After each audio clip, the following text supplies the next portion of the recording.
রাষ্ট্রীয় ঐক্যমত্য কমিশনের সভাপতি তার আমন্ত্রণে প্রায় 30টি রাজনৈতিক দল ও জোট সবাই অংশগ্রহণ করেছে।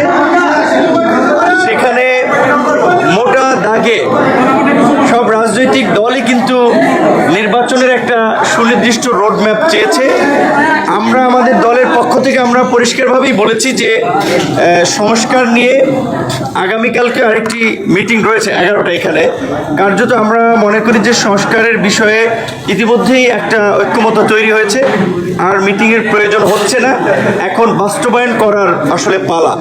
বাস্তবায়নের ক্ষেত্রে আমরা যেটা মনে করি যে কিছু কিছু সংস্কার অধ্যাদেশের মাধ্যমে বাস্তবায়ন করা যাবে, কিছু কিছু সংস্কার বাস্তবায়নের ক্ষেত্রে সংবিধানের পরিবর্তন প্রয়োজন হবে, সেটার জন্য নিশ্চয়ই একটা পার্লামেন্ট লাগবে, এবং কিছু কিছু সংস্কার চাইলে এখনই বিভিন্ন মন্ত্রণালয়ে তাদের নিজস্ব ব্যবস্থাপনায় কিছু আইন অধ্যাদেশের মাধ্যমে বাস্তবায়ন করতে পারে। তবে যেহেতু বাংলাদেশের 50 বছরের ইতিহাসে আমরা এটাকে আমাদের একটা ঐতিহাসিক প্রেক্ষাপট হিসেবে আমরা মনে করি, সেজন্য আমরা বলেছি যে এই ঐতিহাসিক প্রেক্ষাপটে রাষ্ট্রের সংস্কারগুলোতে যে আমরা এতগুলো রাজনৈতিক দল এবং নাগরিকরা ঐক্যমত্য পোষণ করছি, এইটাকে জুলাই সনদ না বলে বরঞ্চ একবারে এটাকে একটা জাতীয় সনদ হিসেবে আমরা গ্রহণ করে একটা গণভোটের মাধ্যমে এর একটা গণভিত্তি দিতে পারি।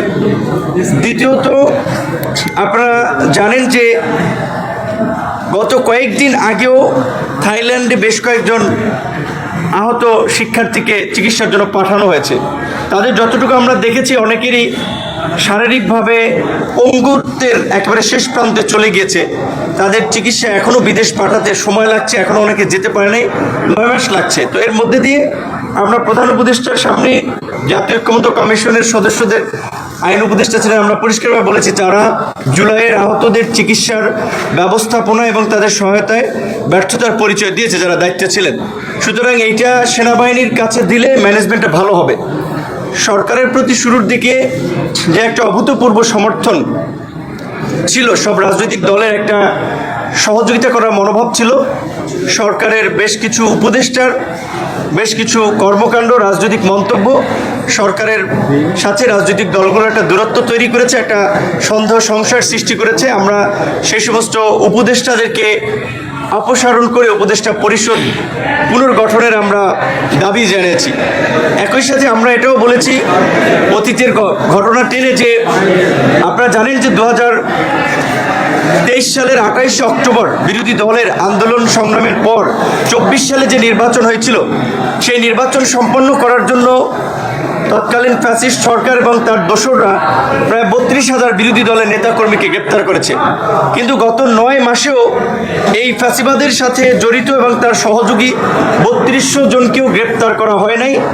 বরঞ্চ আমরা দেখেছি যে শেখ হাসিনার গত 16 বছরের গুম, খুন, লুটপাট এবং দুর্নীতির অন্যতম সহযোগী জাতীয় পার্টির যে আস্ফালন, আমরা এই বিষয়ে ব্যবস্থা নেওয়ার জন্য আমরা প্রধান উপদেষ্টার কাছে আমরা বলেছি।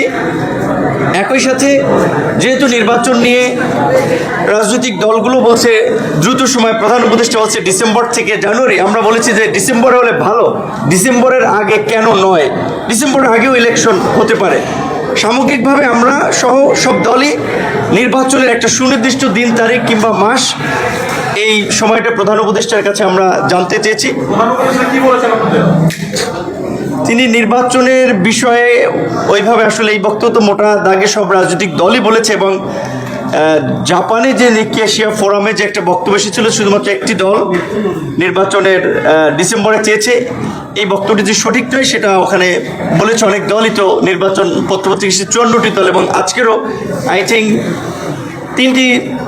তিনটি দল ব্যতীত বাকি দলই কিন্তু নির্বাচনের জন্য দ্রুত একটা রোড ম্যাপ চেয়েছে, এবং নির্বাচনটা যে ডিসেম্বরের মধ্যে হওয়া প্রয়োজন সেই বিষয়ে বক্তব্য রেখেছেন। প্রধান উপদেষ্টা হয়তো এই সমস্ত স্পেসিফিক বিষয়ে এত ডিটেলে যান নাই। তিনি এই যে একটা ঐক্য তৈরি হয়েছিল সরকার গঠনের শুরুতে, ঐক্যমতের ভিত্তিতেই সংস্কার করতে চান এবং নির্বাচনও দিতে চান, সেটি আমাদেরকে জানিয়েছেন। ধন্যবাদ।